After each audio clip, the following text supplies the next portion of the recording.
Halt! You there? Please wait. You're Geralt of Rivia, are you not? Depends who's asking. Revenue and Customs for occupied Temeria, Dorian branch, represented by yours truly, Deputy Tax Enumerator Walter Mormitte. Honored, I guess. What seems to be the problem? In brief, undeclared income. Excuse me? We've had reports, numerous, that over the last months you've come into a great deal of coin. Quickly. So quickly it's raised suspicions. I get how that might have happened. Be glad to clear them up. Profession? Witcher. Monster Slayer. Sole proprietorship? Service sector? Type of services rendered? Rat, pest, monster removal? Moving on. Have you at any time engaged in the wholesale trade of rawhide in the White Orchard area? This some kind of joke? Of course not. Right. Next. During the current fiscal year, have you engaged in the acquisition of bivalves with the express intention of selling the pearls therein? Even if I have, what's wrong with that? Article 86, Section 3 of the Tax Code. Whosoever purchases goods at an unseemly low price to take advantage of the seller's ignorance shall be subject to a fine equaling 200% of the earnings from any such a transaction. Sound familiar? And now, please answer. Have you or have you not dealt in said pearls? No, never done anything of the sort. Witcher's honor. Now, for the final question. Have you ever unlawfully acquired another man's movable goods? Chattels? Meaning? Meaning, have you ever waltzed into someone's home and taken something without their permission? Gotta be kidding. The Witcher's code forbids it. I'm pleased to hear you abide by your guild's bylaws. Now, if you could wait for one moment, compare column B to table 7. Apply the rate for confirmed childless bachelors, a tax credit of 7.3% for practitioners of hazardous professions. It adds up to the crown. I'll say, good sir, you are exceptionally upstanding. It'd be rude to disagree. In these times, such civic virtue is a rarity. It must be commended, rewarded. Here. Well, what's this? A diploma. I bestow on you the title of taxpayer in good standing. I'd suggest you frame it, hang it in a place of honor. Congratulations.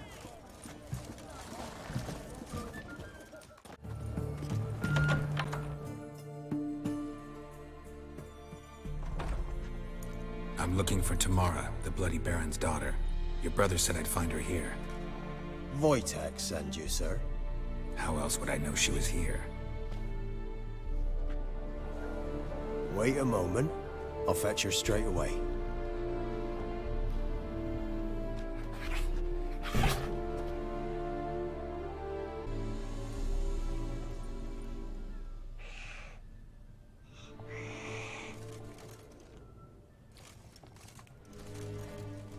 You're looking for me, and who might you be? My father sent you? Yeah, to see if you're still alive. And well. I'm Geralt of Rivia. I'm quite alive and extraordinarily well, Geralt of Rivia. Better than I've ever been in this rotten life of mine, and now that you've seen me, I bid you farewell. Wait. We've nothing more to talk about. Your father's a vile man. You're angry and bitter. Can't blame you. Why do you help him then? Why did you take this job?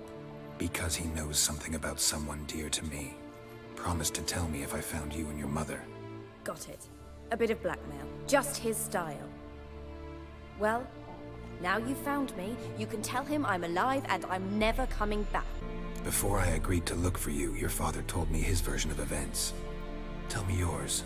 Mine? It's dull as life amidst the swamps. My earliest memories are of a drunken father lying under the stairs, caked in mud and clutching a bottle. Next dozen years, pretty much the same. Father would drink, disappear for days, then come home in a rage and send furniture flying. Thank the gods for war. I was glad every time they sent him off. And the quarrels. I remember him screaming at Mum, the thuds as he beat her, then her sobbing. I'd hide under my bed and long for silence. That's the long and short of it. Multiply by 19 and there you have my life. Finally, we'd had enough, Mum and me. He crossed the line and we fled. Wojtek claims your mother had strange marks on her hands, and that a monster dragged her into the woods. That true? We were riding towards the river. Suddenly, Mum cried out, bent over, almost fell off her horse. I rode up to her and saw something strange. Her hands were on fire. And then that creature leapt from the woods. I don't know what it was, but it roared so fierce my nose bled. I saw it topple trees. I've never been so scared in my life. And that thing grabbed my mum and disappeared into the woods. I wanted to turn back, go after them, but the horses panicked. Now I don't even know if she's alive. What will you do now? Find my mum. You realize that might not be that easy. Don't worry, I'm not daft enough to believe I can do it alone. I've got some new friends now. Powerful friends. They'll help me. Who are these friends, if it's not a secret? No secret. Heard of the Church of the Eternal Fire? A priest helped me contact the Redanian witch hunters. Righteous, brave men. They'll help me. What about your father? Who? Oh, him. I don't care. I won't go back to him. That bit of my life? Forgotten it already. Well, well. A witcher. Never thought the Baron would stoop to hiring a monster slayer. Though I hear you're good at tracking things down. Desperate fathers have been known to do a lot to find their daughters. Unexpected from a witcher. I thought your mutations cleansed you of humanity. Stripped you of emotions. You don't need mutations to strip men of their humanity. I've seen plenty of examples. Glad you know who I am. Haven't introduced yourself, though. Graden, witch hunter in the service of His Royal Majesty Radovid of Redania. I'm certain you've heard of us. Rings a bell. If the Bloody Baron sent you to fetch his daughter, you'd best face it. You will fail in your task. I appreciate your concern, but I don't need it. As for Tamara, she can make her own decisions. Noble of you. A killer for hire abandoning his bounty for the good of another. The Hunters and the Church of the Eternal Fire thank you. Where are you gonna take her? Tamara must rest. She's had a harrowing experience. When the warmth of the Eternal Fire has restored her strength, we shall see about finding her mother. Hope you know what you're getting into. I've never been more certain. The Eternal Fire is the best thing that could happen to me. In that case, good luck. Thank you for respecting my choice.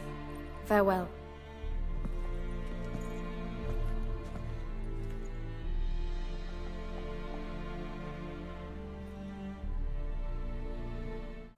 Witcher, a word, please. What is it? That night when the Baron ordered everyone to lock their doors, stay inside, what did you and the Baron do? Gotta ask the Baron about that. Speaking of which, know where he is? Garden. Spends a lot of time sitting there of late. Drunk.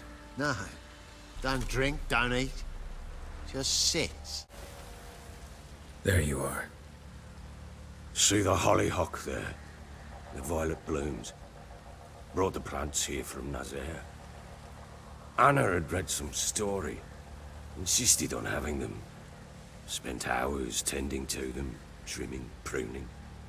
She was so content at that. And them, the frilly ones, are called birds of paradise in Zerrikania. But Tamara called them dragons of paradise. She adored them. Damn shame I'll never learn which blooms will please Daya most. Though it's good to know her spirit's free. Your loss.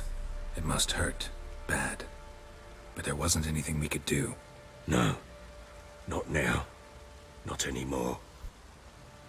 It was too late. That was clear. Should have acted earlier. Taken them all from this damned felon.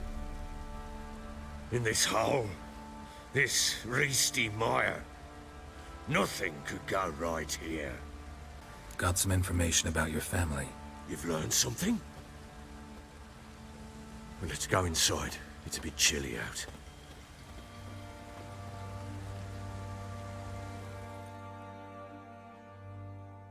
Any news for me? Your daughter's in Oxenford. What the blazes? She all right? In good health? Safe? Why haven't you brought her back? Never offered to do that. How do you know she's safe? You see her at least? Tamara is safe and sound. From what I gathered, she has no desire to see you again, no intention to return. Very well. You were to find them both. What of Anna? Learned anything? She's in Crookback Bog. Got food, a place to live, and keeps herself busy. Didn't look like she had the slightest desire to leave. You were to bring her back, not report on the conditions she lives under. I was supposed to find her, and I did. That was our deal, nothing more.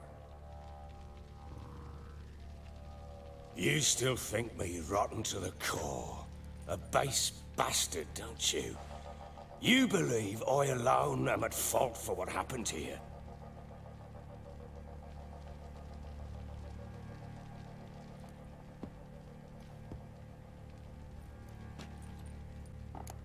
Doesn't matter what I believe. Yet, looking at you, I see contempt.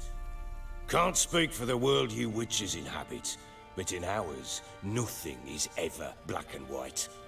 Probably gonna say you're not the only one to blame. All right then, I'm willing to hear your side of the story.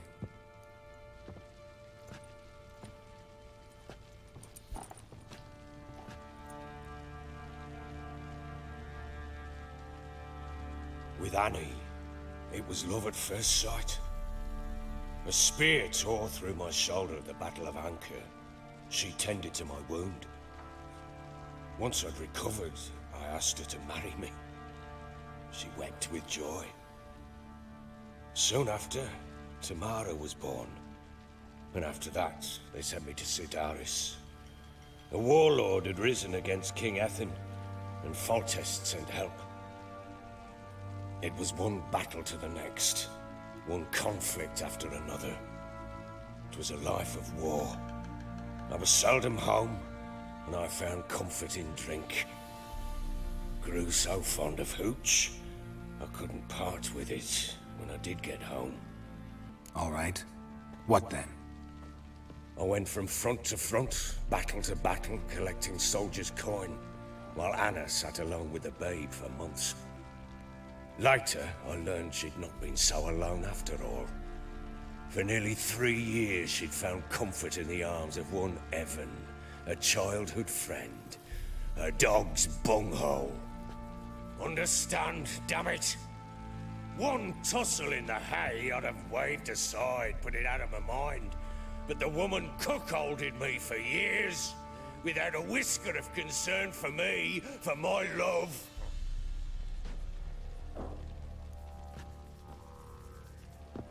How'd you find out?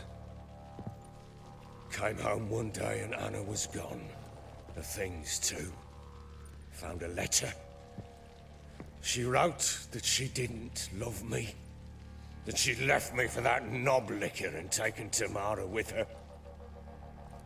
Felt like I'd been rammed in the arse by a horse.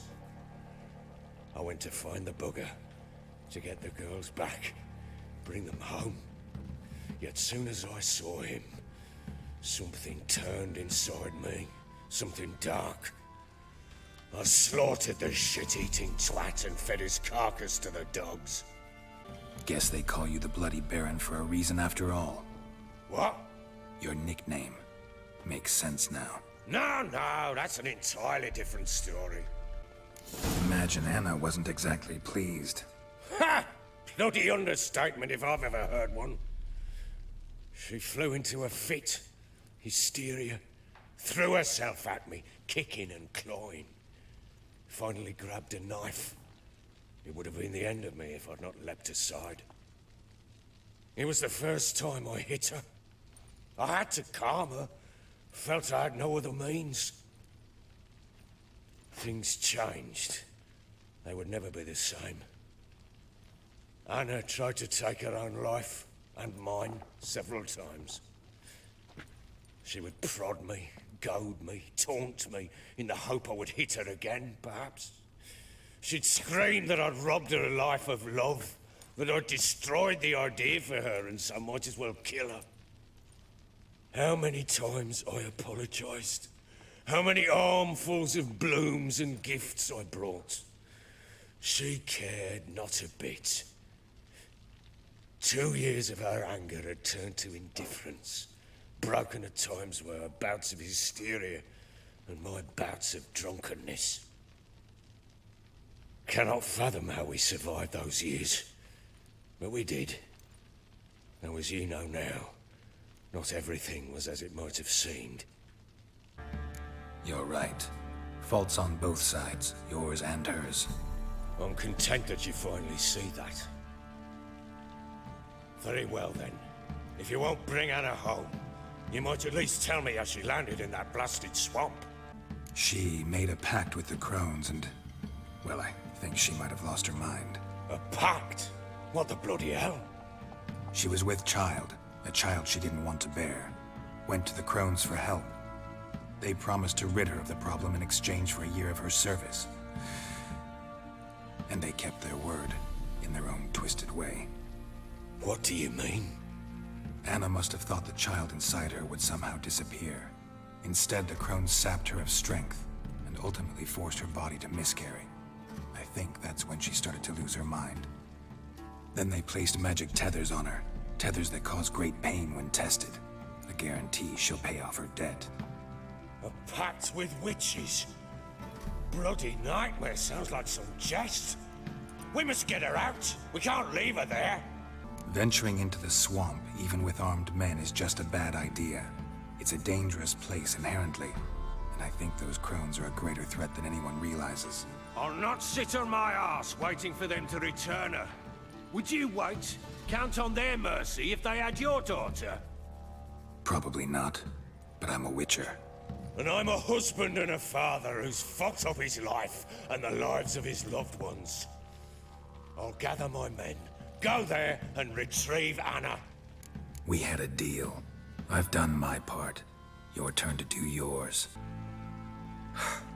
Fine. A word once given. When Ciri was on the mend, we took her out on a hunt. Thought a bit of galloping would warm up her limbs, gone stiff from so much bed rest.